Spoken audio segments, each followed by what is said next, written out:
This is the land of Faerun, a land that has seen its fair share of adventure and magic, as well as chaos and evil. With its long history of war, liches, draconic cults, and the attempt to bring a literal god to the material plane, we again find ourselves in a time of relative peace, thanks to the valiant efforts from the agents of good. The recent continent-filled conflict has lifted spirits of the agents of order and good, while leading the agents of greed and chaos to scatter like dust in the wind to avoid a swift end to their evil machinations.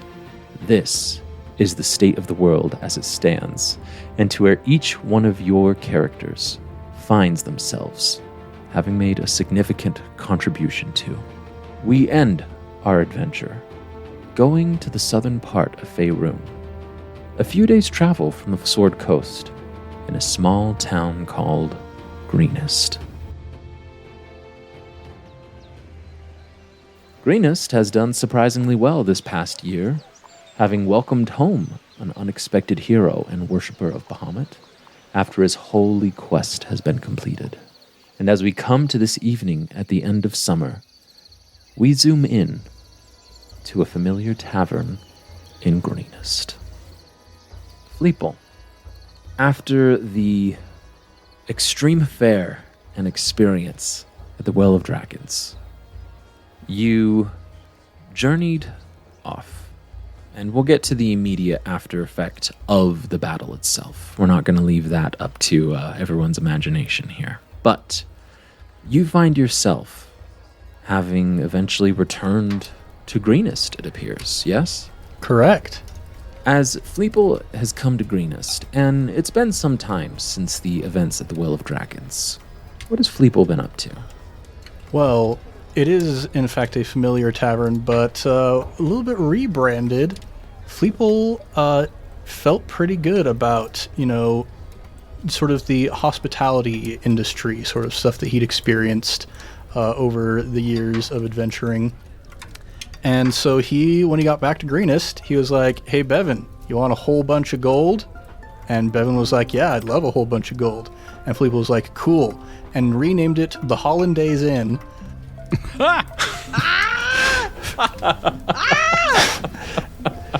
Put together a whole menu of sauce-based dishes to cook for the people who stopped by, and employed a few other people to help run sort of the day-to-day stuff so that he could focus on some of the cooking and whatnot. But, he is up in his years. Surprise, surprise. By this point, he's 58 again, I think. 58 for the second time. We should pause here, actually, because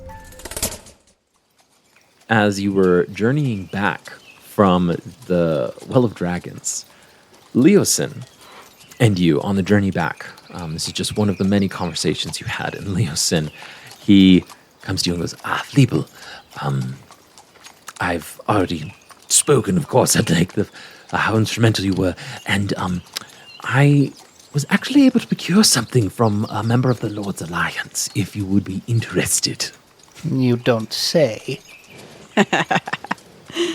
He brings out something wrapped in a cloth, and as he unwraps it, it's a potion of longevity.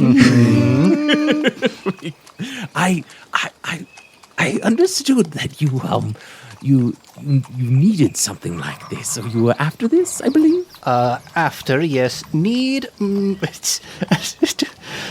it's something that I definitely am interested in, that is certain. Well, I was able to, I would say boast, but speak of your valiant efforts and how without you, we could have all exploded from that rift left open from the Thay wizards in the middle of the caldera.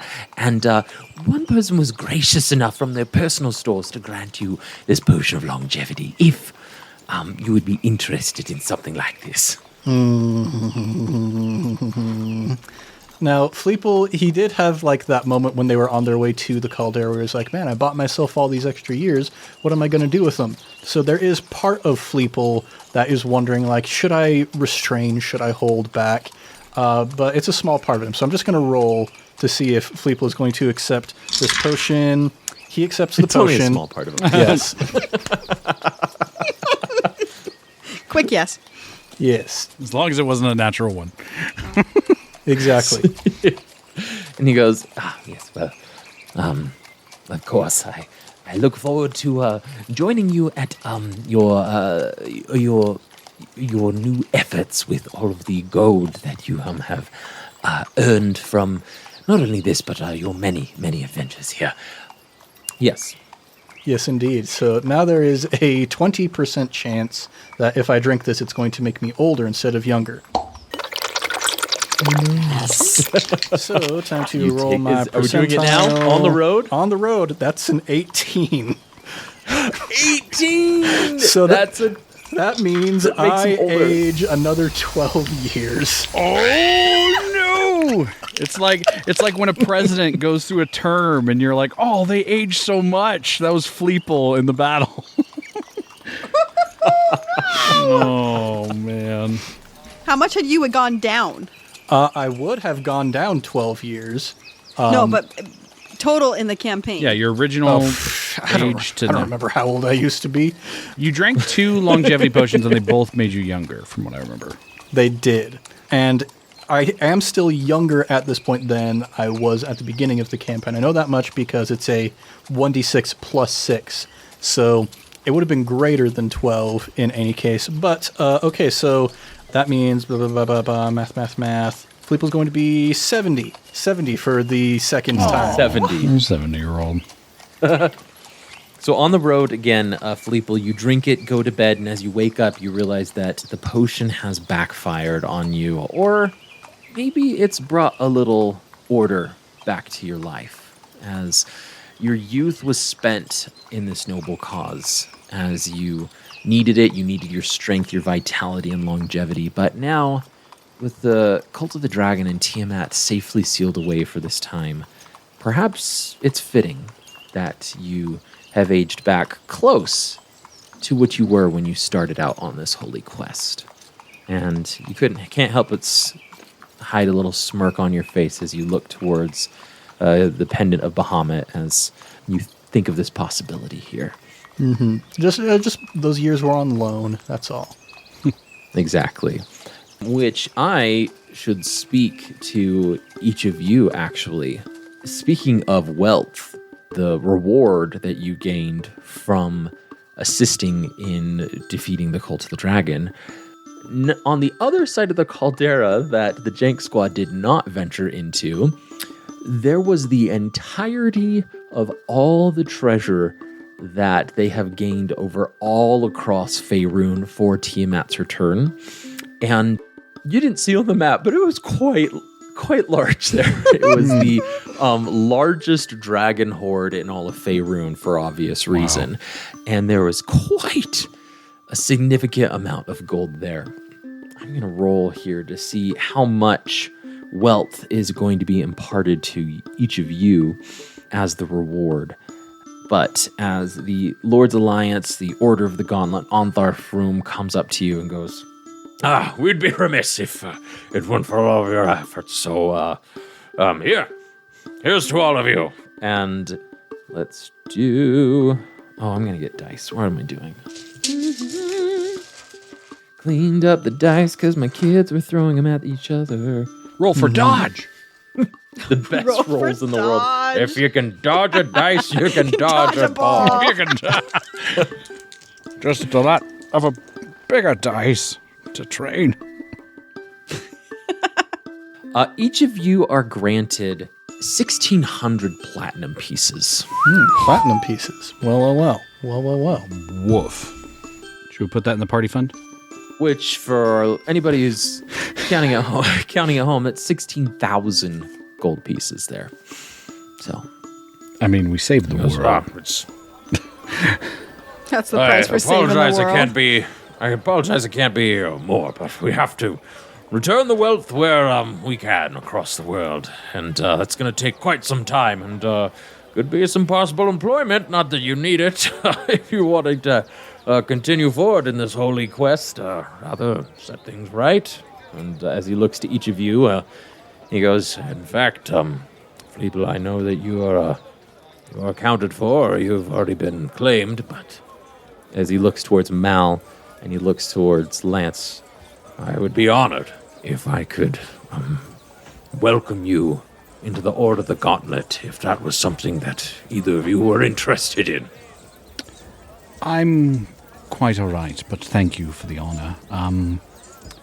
As you already know, I belong to another group that has a little bit less than honorable intentions, and I hope that being a part of it might keep it from going too far south there.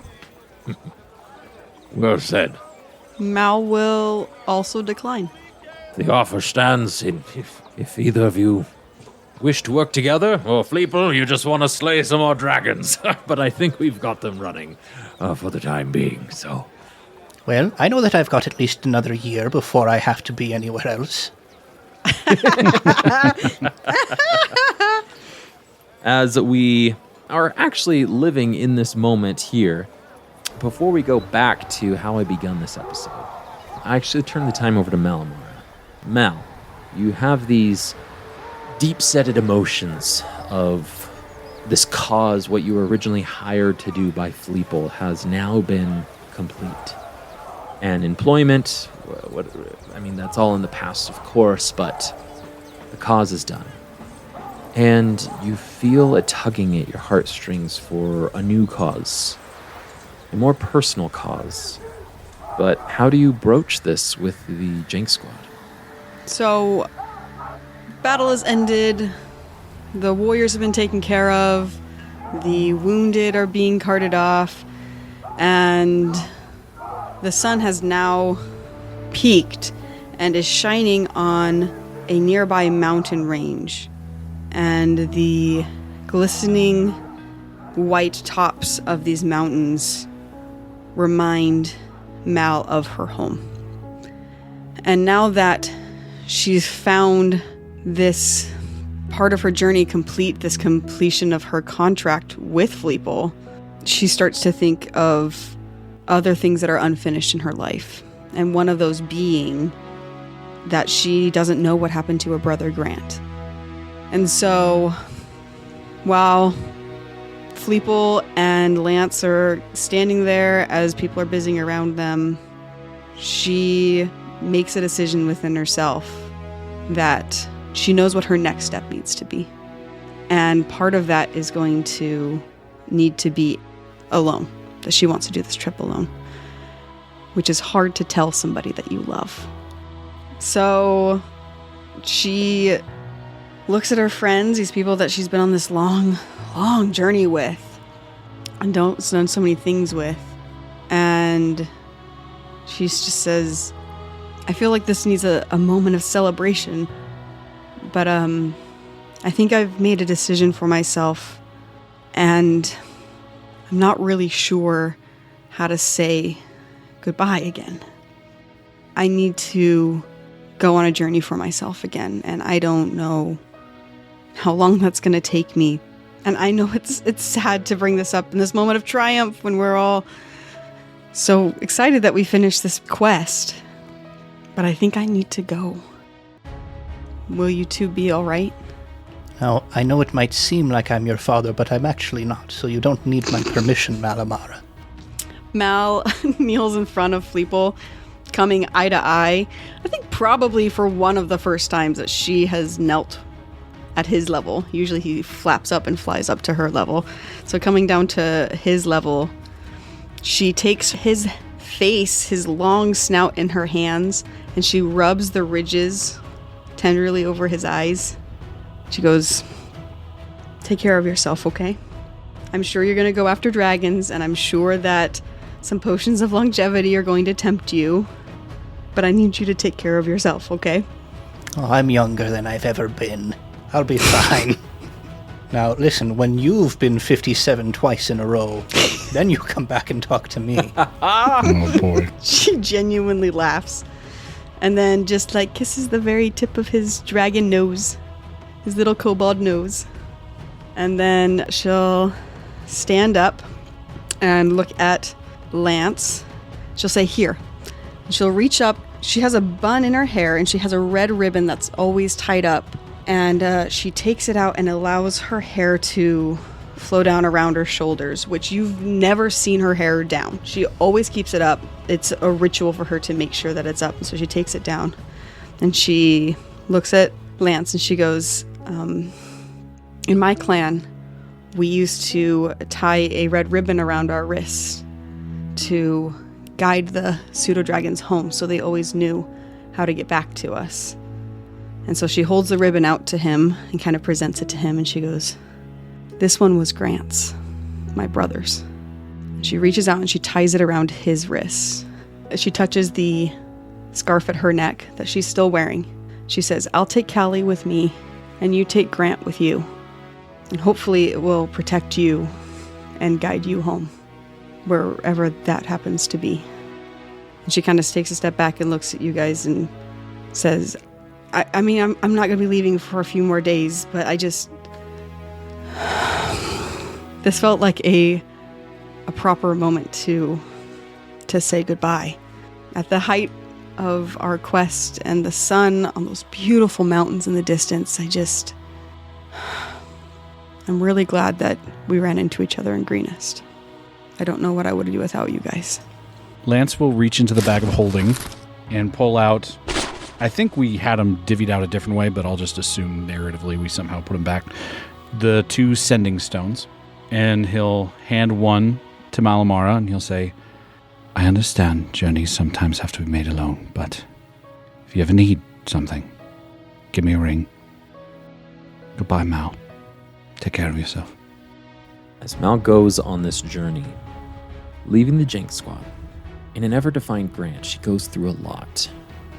It takes her months and months of searching, traveling, going through caravans, using her newfound warlock powers, even maybe leveling up a level or 2 as she comes across some danger in this search herself. But she eventually finds herself having found some sort of answer, something to end her journey, which we'll get to later on in this episode. But as Mal has left, and Fleeple, you sharing that you going back to Greenest, we turn to Lance. And Lance, now that things are done, having shared with Ontharfroom that perhaps you being a part of the Zentara might help keep them a little bit more honest, what are you doing? Lance will eventually, as it all wraps up and we get out of this caldera, Lance will end up journeying, as he always ends up going to, back home to Neverwinter. Certainly not to Waterdeep. Nope, never going back there. Can't make me go that back there. Lance will, in Neverwinter, he will start setting up contacts with the Zentarum, becoming a little bit of a hub for them in the city of Neverwinter, mostly to keep track of that they're not diving into too deadly or sinister of things, always knowing there's a little bit of sinisterness in them, but making sure that somehow they can keep at least the most nefarious things out of their business, at least in the city. As he does that, one of his main contacts will be Lottie, at Lottie's place, where he will frequent just as a patron, but also conversing with Lottie, as there's always something there in a past flame. In that case, real quick, before you move on, I want you to roll a percentile dice and tell me the result of it, actually. This wasn't a plan. Okay, just a percentile, or like percentile and a 10? Percentile dice are technically both of the d10s, and the 10s and the 1 digit. All right, here we go. That's what's a double zero? That's 100. That's 108. Okay, so that's an 8% at that point. So Okay, there you go, 8%. Yeah, if it were a 000, it'd be 100, 8%. So while you're setting up your contacts and interacting with Lottie, one fine night, as you are talking with Lottie, she kind of drops her guard, and she drops it significantly because that's when she reveals that she's actually a lich. Oh, hey. Wow. There you go.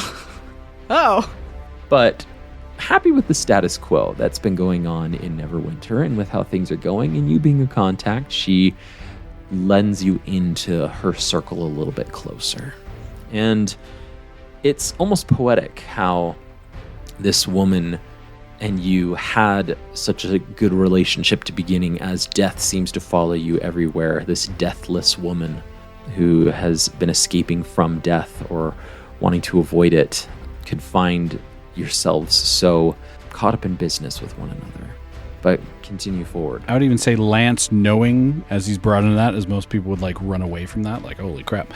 It makes him want to be around her more because of her contacts with the Zentarum, to think this will keep her remembering mortality in a good way. Like, as in not just things are abstract, but there's actually mortal relationships you can have, and maybe that'll not lean into the as much evil side of lichdom as it might all be. Perhaps you might be able to influence her from the horrible decisions she might make in the future due to your example. Yeah, I'm full of great examples. And these contacts are easy to establish for you because there's actually a spot vacant in Neverwinter that was there before, who these contacts are eager to connect with you because it seemed that in the final battle at the Caldera, Ralph had lost his life there. In pursuits of justice, good, or his own self-interest, you're unsure, but it was confirmed that Ralph had passed away. Knowing that, Lance will do everything within his power to track down Jeremy. Yes. And it does take some time and maybe some of your hard-earned platinum, but as members of the Zentarum were with him when he passed, it doesn't take long for your contacts to discover you're looking for Jeremy, and eventually, Jeremy enters your presence. After a good 9 months of searching in Landsthalen, I have been eager to be with one that I was acquainted with. Jeremy, let's have some more adventures together, shall we? Yes, we shall. And Jeremy negates the advantage you would get from your Boots of Elfin kind on stealth That's very checks. true. That's very true. That's true because he's Can't help himself. There we go. I'll spend any amount of gold to learn the silence spell. With that, Lance sets up his own base of operations and / side business, because every base of operations needs really a side business to cover for it. And what he's actually going to do is he's going to build not a mansion. It'll be a good house, a cottage, like a bigger cottage, out in a field outside of Neverwinter, where his sister is buried. And as this field is very beautiful, because Lance made sure to pay to make sure that flowers bloom there of yellow and red and orange, other people start requesting to have their loved ones buried there.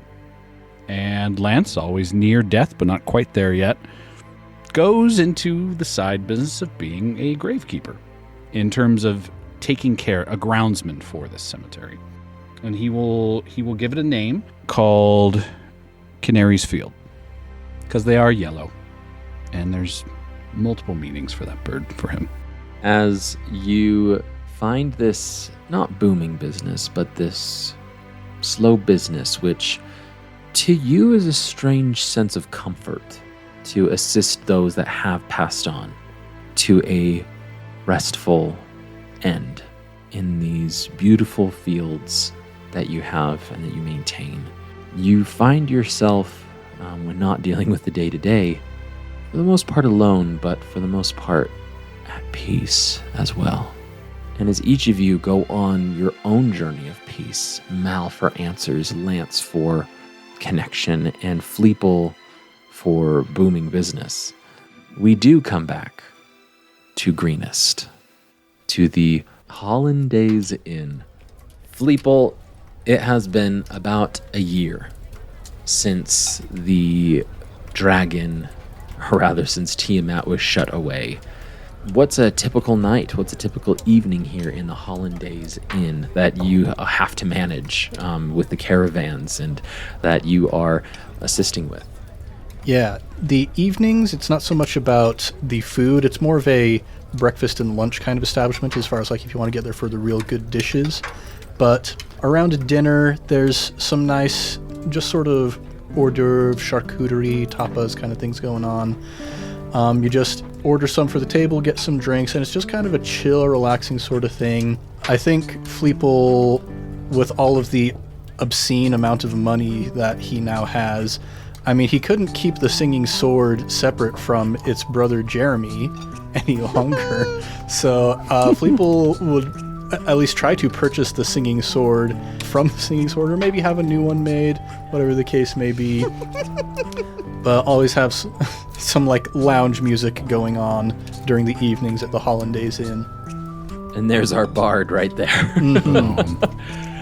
The Singing Sword may be being brought on tour as they essentially own the Singing Sword Inn in Waterdeep, and that is a very profitable inn, but coming to visit from time to time. And it just so happens that on this special occasion, the Singing Sword is there, singing and entertaining and providing wild amusement for the locals at Greenest, who this type of magic is only heard of from faraway lands. And for caravan leaders, it's a welcome sight as in the middle of nowhere. It reminds them of the bustling city of Waterdeep and other bustling cities as well. So making sure that everybody is taken care of. It's quite full, with the Singing Sword attracting quite a crowd. But while you are taking care of things, it's at that point where you feel a tap on your shoulder, or that was somebody that even with your massively high well, in fact, Lance, roll a stealth check with not advantage. Because Jeremy's here. Because of Jeremy. I love this music. Okay. Have I leveled up? 27. So despite your absurd passive perception, Fleeple, there's this figure that as you turn around is just standing there with their arms folded and a great long sword, or rather a massive sword by their side. That looks familiar, and you look up and see one of the smirks that Lance calls his smile as he sees you, and you walk on over to him on this special celebration. Yeah, I've got a freshly made charcuterie board in my claws, and I turn to the help. I hired the 3 punks from from Neverwinter, Waterdeep. Where were they? I can't remember. Neverwinter. It was Neverwinter. I turned to one of the 3 punks and I'm like, Deliver this one to the table over there, if you would. Oh, yeah, of course. Yeah, yes, Master Fleeple, I'll do that. Look, my mom's been wanting to come visit. Could you, write to her and say that she can't, though? And that's just not part of not part of my employment. I really just, we'll talk later about this, okay? Oh my gosh. We'll get back to this. The number of times I've amended that boy's contract. I sent him off into the corner and turn towards Lance and I say, Greetings, traveller. Welcome to the Hollandaise Inn. Grand festivities await ye, those who enter here. Perhaps you would like to hear a tale of grand dragons and flames and immolations past. Perhaps a tipple might be of interest to you. May I interest you in the boar's blood? Oh, that's a callback. I was going to ask if you have drinking games, but Only if you drink the cider. The cider is the hardest stuff we've got here. It's true. Ne'er-do-wells only deal in that. I shall take some cider. It's good to see you, old friend. And I get a table that's kind of secluded from the other ones, and I call one of the other 3 punks over and order a round of ciders for the table. Of course, yes, I'd be happy to do that. Of course. Look, Master Fleeple, my mom is wanting to come visit, and I'm just hoping you can reach out to her, and she can't really afford to, but I really would like her to come and visit, if that's a possibility. But we'll talk about this later. Okay, cider's all around, of course. All around, yes. For the 2 of you, okay. And he goes bustling off as the 2 of you are able to chat and catch up a little bit about what's been going on over the past year. And that was when I killed the 50th dragon with the Order of the Gauntlet. Fleeple, we really, Oh my really need to goodness. talk about, like, it's good to defeat dragons, but at some point it reaches excessive to the point of possibly annihilation of a species, which gets into a whole litany of moral issues. Yes. Yeah, if you really bomb, it's like, all right, let's talk about this. Come on, all right. People, there is balance. There's all about balance and but 50th dragon, you heard it here, folks. While you're boasting and talking about some of the plans that you've had over this past year, Alamara, you come into the Hollandaise Inn. Describe yourself. Mal, having just, this is her first journey south since being up in the spine of the north, is wearing heavy winter clothes and a long orange coat made of like stained leathers, and she still has that big mantle of gray furs around her shoulders. Her hair is no longer up and cut. It is down around her shoulders now, and it has definitely grown since the last time it's been seen, because time passes like that and hair grows. She is not wearing Callie's large scarf anymore, but there is a pop of a little bit of yellow color, almost more like an ascot or a neckerchief than her full scarf. And as she walks into the inn, her hand is behind her, and she pulls in somebody else with her, who is another half orc dude who's just a little bit taller than her, and you can see her kind of pointing around and talking to him as she's gesturing.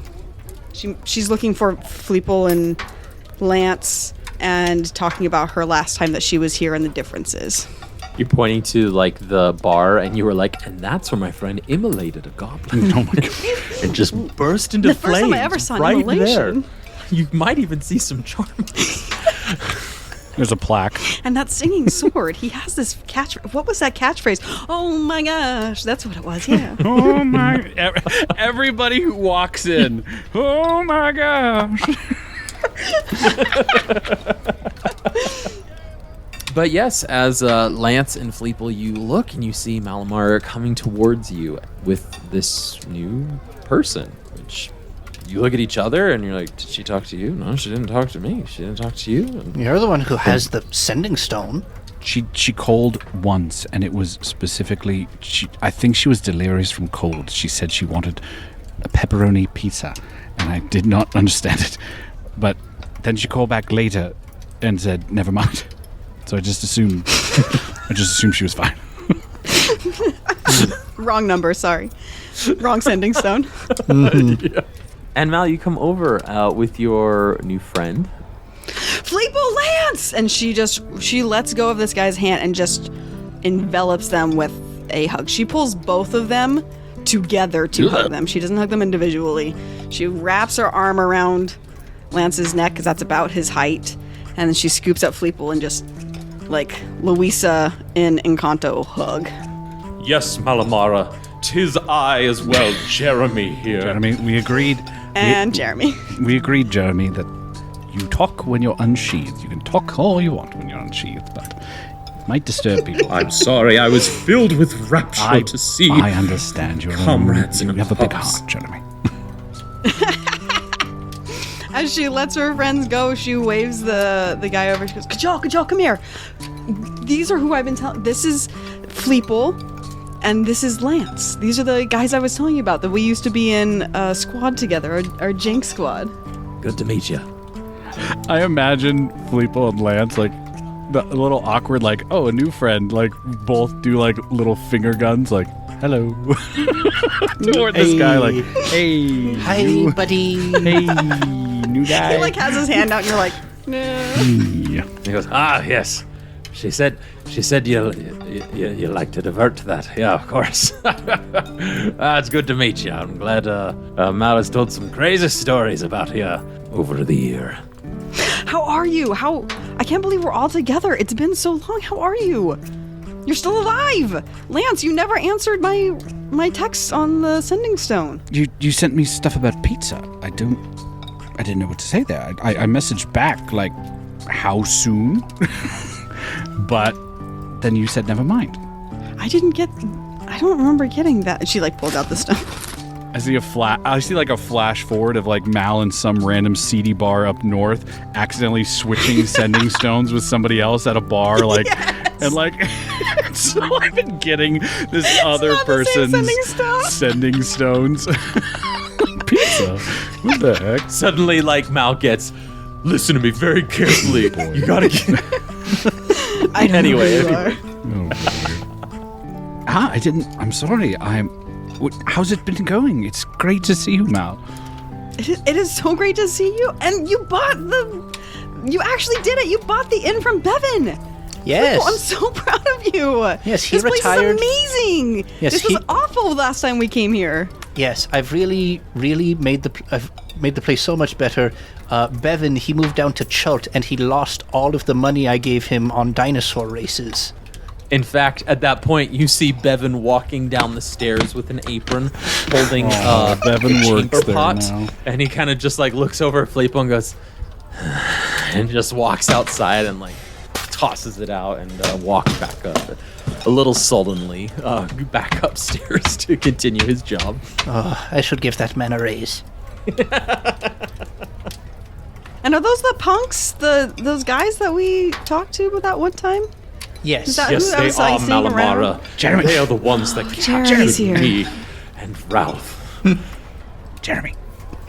I heard about Ralph. I'm sorry, Jeremy, and I want to say sorry to you, Lance, but I don't know where you really fell on the whole Ralph thing by the end of that cult There business. was a lot. They were brothers. Brothers in arms. Brothers in heart and soul. Brothers in terms of hated each other's guts, yet somehow, some way started watching out for each other, yes. He doesn't express his emotions well, but we've been managing working well on since it. we Yes, found we have, each Jeremy. other. Yes, we have a monthly Yes, we sessions. have. It'll take years, decades even, Lot- maybe millennia. There's a lot to unpack there, I know. Fleeple, could we get a table? I feel a little awkward just standing here. Is there a table we could sit at, or free? Do you have VIP status to get at any table you want? Yes, we actually got this one over here. We've been doing a bit of a drinking flight. I haven't actually tried the carnage yet, and I've been trying to work up my courage. Do we have room That for launches your... into a long story to Kajal telling the experience of the drinking game the last time they were there while we're walking to the table. Interesting that you'd be one to lose. I figured with your hardy constitution, you'd be the one to win. Well, that bodyguard, what was his name? Kebab? Sawab? We don't need to talk about him. Keith? Anyway, he totally cheated. He absolutely cheated, and I never got my gold back from him. You know what? He was the only one who cheated. You're right. He was a devilish man. As we walk over to the table, sit down. So, Malamara, how did you and... I'm sorry, your name again, I forgot. Oh, sorry. This is Kajal. Kajal. How do you two know each other meet? Yeah, Kajal, he lived in the orc encampment that was over the ridge from my village. You know that after Air 2 destroyed my tribe, my brother Grant and I blamed the orcs. I stayed and lit the funeral pyres of my people, but Grant rode over the ridge to confront the orcs. That was the last time I ever saw him.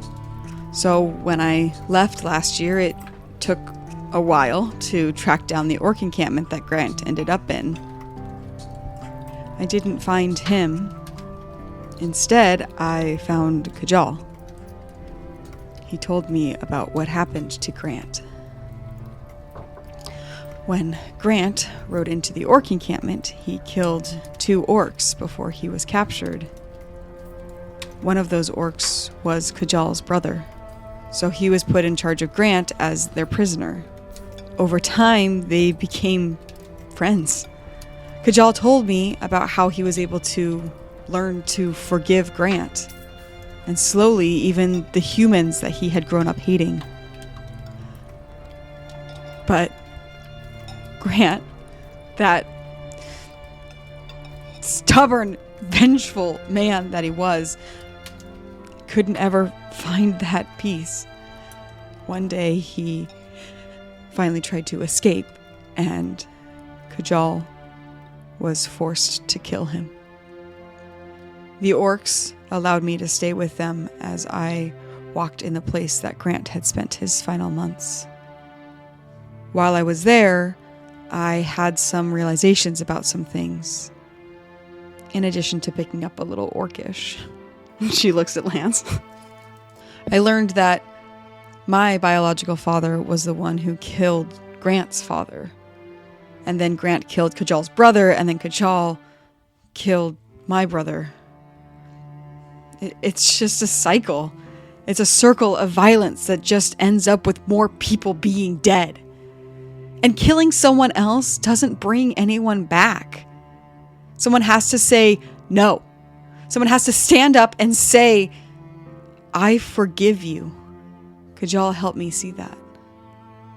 So I decided to amicably end my boon with Bahamut.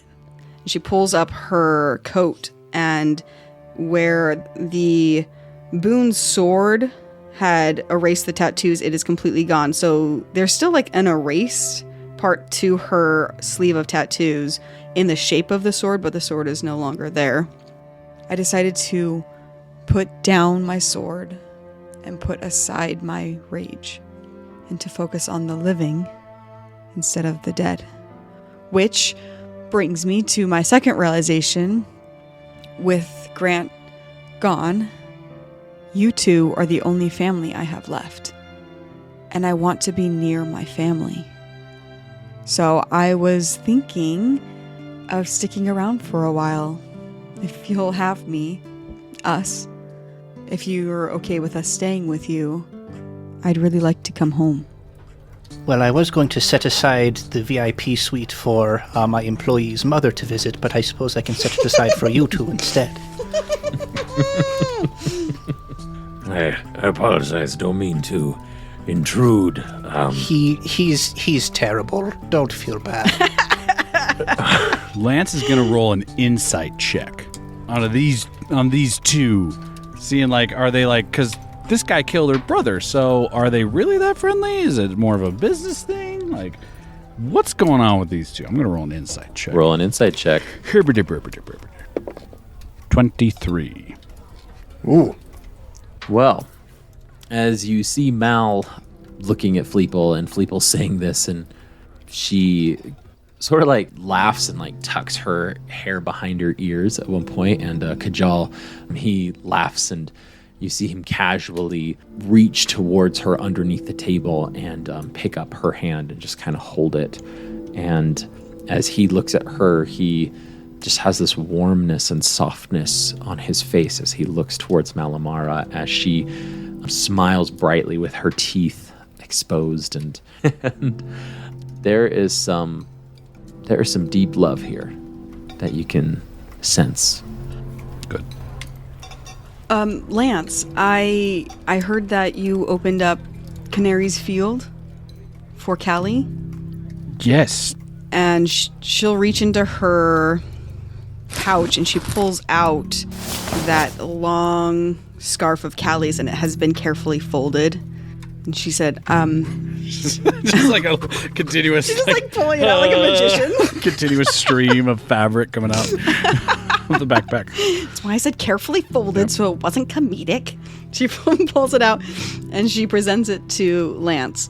And she goes, I thought you might want this to bury with her. I know how important it is to you.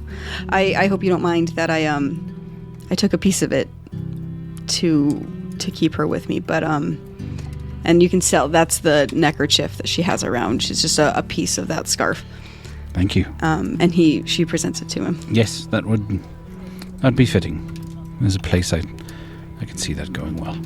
It's at this time that you, Fleeple, you get a familiar voice wafting over the room here, and you go, Hey, is there, can I get a drink over here? What's a cleric got to do to get a drink, huh?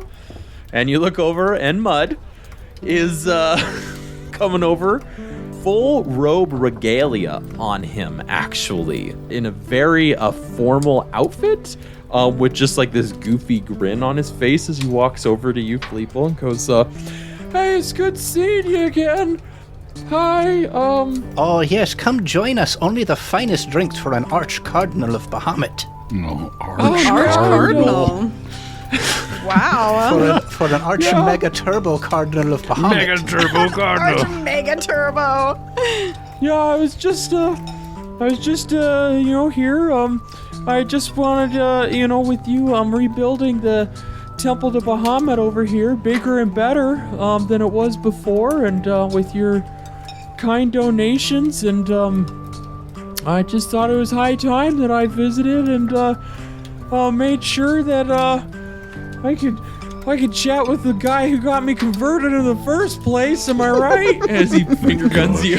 Yes. Yes, I'm glad to be able to put the money into a good source. I honestly, I don't know what to do with all of this money.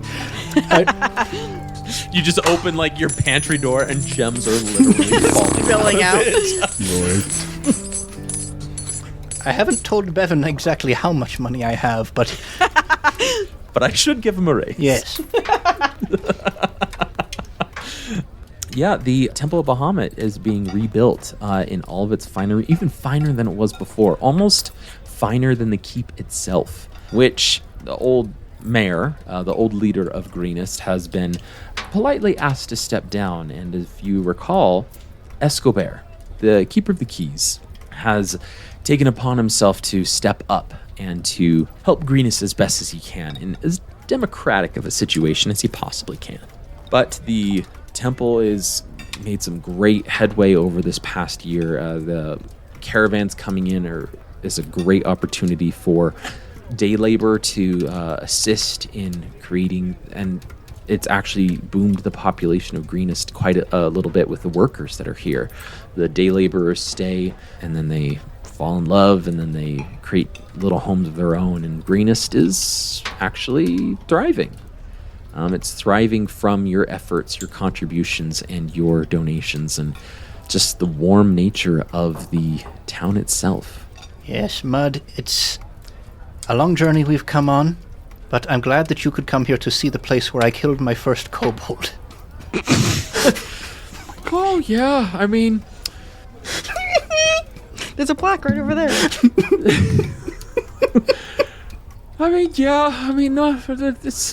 It's still hard. It's still hard getting us to come to the side of the light. I mean, but there's quite a few now that we're able to get out of the swamps, and with some good education and some good social programs, we're actually making some good headway here. And I heard you're up to 300 kobolds. Oh my gosh!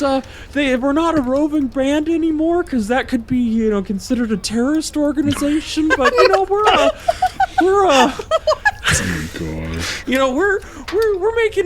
we're pretty good society out in Waterdeep, and we got our own little kobold refuges all across Faerun. It's a thriving society here, and Fleeple, it's all thanks to you, man. I mean, it's all thanks to the big guy, but it's all thanks to you. Well, I'll drink to that. And I take a sip of the carnage finally, and it's terrible. And I bark It's immediately. terrible. Roll a Constitution saving throw. Okay, Constitution saving throw. And as you go to drink it back, Mud just downs it, because that's what he thinks you're gonna do. So I'm gonna roll for him. Oh, I got a 16. I think that passes. He gets a natural 20. Oh my gosh. And so both of you just kind of go. And Mud's like, "Gosh, this is terrible. I think one of my teeth fell out." Oh my gosh. And he just kind of walks away to go to the Singing Sword and listen to some of the tales. At this point, Jeremy requests to be placed next to the Singing Sword so he can regale some of his heroic tales over the adventures, while the Singing Sword, as backup, sings in the background. So, and you gladly move him far away from you for the time being. As that's going on and just the whole hubbub and people get to know each other, Lance will try and sneak away. Not hard, unless Mal and Fleeple stop you. you are sneaky with your advantage now that Jeremy does not hinder you in. You're able to sneak feels so away. good. Lance will... He's not sneaking, like, away from the town. He will actually sneak upstairs. Specifically, Lance is, even though he's made long strides, he's still awkward in things, and he doesn't want things to be more awkward. So Lance will find Fleeple's room. And in that, Lance is going to undo his backpack, reach in, and he's going to pull out this long glass tube. And there's like a little lid to it. He's going to set it on.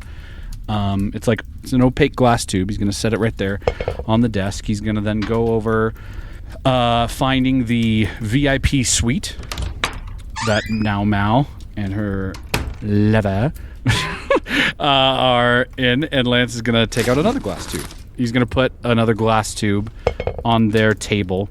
And then he's just going to go back downstairs. Just going to do that for them to find later. Okay. So, Fleeple, do you have the worm box still? Whatever happened with that? You know, it's still on my character sheet, so I can only assume that So I you still still have have it. It's just in the treasure room behind all the Yes! movies. And it's Boy. been just like somewhere back there in your inventory that you have to clean out and organize. And, I mean, you don't have time for that from the day to day right now. Yes, and you know, it's not all me that's providing for the building of the temple. We have a lot of the citizens here in Greenest are also pitching in what they can. There's this sweet, sweet young lass. Her name is Ardina. She puts in more than she really should for such a young girl, but she's the Name greatest. is so familiar to me. Yes, she's Come wonderful. across her? Yes, I wish the two of you could have met her back when we were first here back in the day. Because Yes. Fleeple knows nothing about this connection. That's true. That's Adina. true. I forgot about that. Yes, that's That right. wasn't shared. That was not shared and never explained. But Ardina is thriving. She is reunited with her father, who has since remarried to a young woman. And although they found that they could not have children for themselves, she has adopted Ardina with loving arms to be the mother that Ardina lost and to help her grow into a beautiful young woman. Not quite old enough to be a young woman yet, still a child, but Ardina is with the same enthusiasm and zeal that you expected from the same girl that you had seen about a year and a half ago now at this point. Maybe, no, 2 years, 2.5 years ago at this point. I mean, should we have a drinking game? No.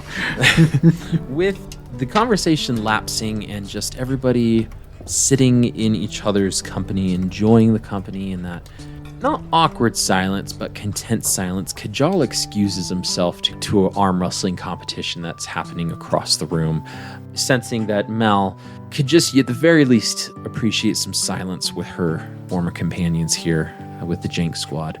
And as the three of you look towards the tavern, you just think back to all the times that you had. And it's almost as if, as the audience, if we were to look at this tableau, this would be the moment where we see the three younger individuals of the Jank Squad looking on as well as we remembered them during the adventure. Reminiscing, speaking good of one another, of sharing who they've come across, what NPCs are alive, which have passed away, which have turned good, maybe which have turned evil, things of that nature. But a happy moment for the Jank Squad as they sit in the past, the good times of the past for the time being. And they drink the night away. They have a good old drinking contest, which should we speed run a drinking contest please, right now, folks? No, please no. Okay. Sounds good. That went so well the first victor time. is- Let's not revisit it. The victor is left up to our imagination, as some of our members here are pulling pranks on one another, are switching drinks around of potency, and up to the same old shenanigans that they were up to not too long ago. We pan away from this site, and although the Jank Squad does live on, and although they may have adventures in the future where they call upon each other, the cult of the dragon has been scattered. The Thay wizards have locked themselves away into their own continent, or rather their own nation, and evil has subsided for a good while, as it knows when it's been beat, and good thrives. And although there are many squabbles, there will always be those looking for opportunity to come out on top. As we've discovered, good will always triumph for those that stand up against evil. And as truth turns to rumor, rumor turns to myth, and myth turns to legend. As time passes on, the name has been changed, but that same field with yellow flowers remains. And we see 3 beautifully intricate tombstones, side by side, one another. Lance, I believe this is part of the opaque tubes, if I'm right. Yes. So these 3 headstones are really a part of actually a larger memorial, which has inscribed on it a dedication to an adventuring party of long ago, very faded, in an old cemetery outside of the city of Neverwinter, where it says, "Here lies the Jank Squad, champions over the Cult of the Dragon, survivors of the Doom Vault in the dead of Thay, and adventurers of many more pursuits." Out in front of these 3 headstones, there are 3 types of specific flowers. Flashing back to Fleeple, getting back to his little room, popping open that glass tube, he finds in them daffodils. 1, because they symbolize rebirth, and 2, because they have little noses and kind of remind Lance of kobolds. In Malamara's is the tulip. The tulip, both because it has many layers, which Malamara definitely does, and also it symbolizes enduring love and friendship. And the 3rd flower, kind of in front of these tombstones, is the poppy, which symbolizes remembrance, death, and memory. On the 3 individual tombstones, it says each of the party's names: Fleeple, Malamara, Lance Thalen. It has inscribed on Fleeple's a sickle with 8 mistletoes kind of surrounding it. On Malamara's, there's a large sword with canary birds. And on Lance Thalen's, there is a dagger with a scarf. It also says underneath each name something that you could inscribe on it if you'd like, as Lance probably conferred with his friends of what they would like on the memorial. Ned, what would you like on Fleeple's? So this prayer didn't come up a ton of times during this campaign, but every so often internally Fleeple would say the little miniature draconic prayer, Vethimolik Tuor Ux, which means may my scales be platinum. And we've just removed the Tuor part. So now it reads Vethimolik Ux, my scales are platinum. Mickey, what would you like on Malamara's? It will just have Malamara's name, and then underneath it, it would say peace, forgiveness, family. 3 things that in her life are the most important to her. And it just is simply the 3 words inscribed in it. And under Lance Thalen's, it says, always keep both eyes open.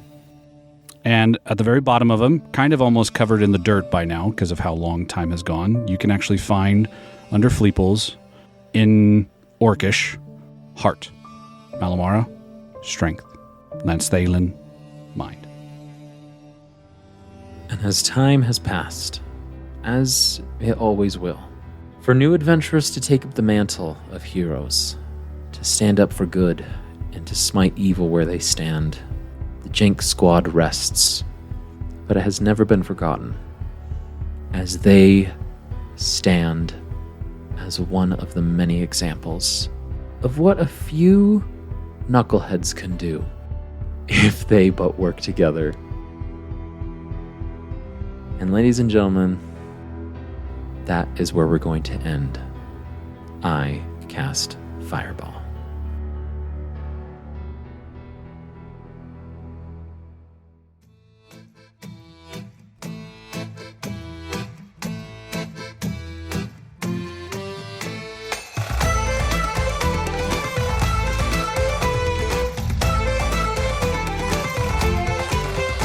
How's that for a shaky plan?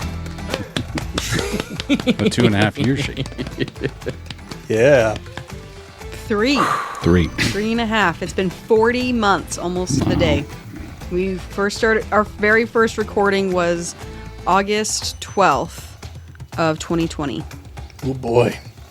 Wow. So just over 3.5 years. Or Well. just under 3.5 years. Wow. What a fun time. I hope everybody got to get to what they wanted in that epilogue. If you didn't, Too bad. we have too bad, it's over. We have a talkback episode that we're going to be doing, obviously, to wrap up the entirety of the campaign. So listeners, this is your call to send any and all questions you have about Campaign 1 for ICF to us. This could be sent to our email, icastfireball2020@gmail.com. It can be sent to our social medias at icastfireball20. It can be sent to our Discord that you can join by through our Patreon tier. But go ahead and send that to us, because this is your time to now send it to us. We will be recording. We'll give you a little bit of time to catch up and to send questions. So we're not going to be recording this like right now. So go out and get those questions to us, and we will try to answer any that you have. I'm excited to ask a few questions of the cast, to answer a few things that I held secret the entire campaign that never came up. So it should be a lot of fun. Before we end here, we just want to definitively say this is not the end of iCast Fireball. It's the end of the Jank Squad. It's the end of Campaign 1 here, but there will be many more adventures for us to be had.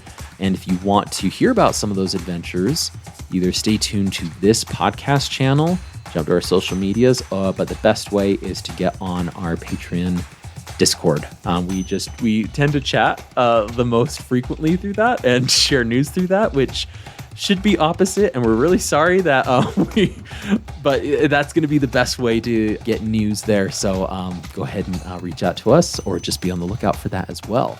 That's, I think, all I have for this final episode here. So with that, I've been Thomas, your DM, and around the table we have had. I'm Mickey, and I played the Warlock Barbarian Malamara. I'm Jacob, and I played the rogue elf. That's Thalen. Echo last. And I'm Ned, and I played the druid, and technically also a cleric, kobold, Fleeple Thrikomanaki. Let's keep that fire going, everybody, and we will see you next time.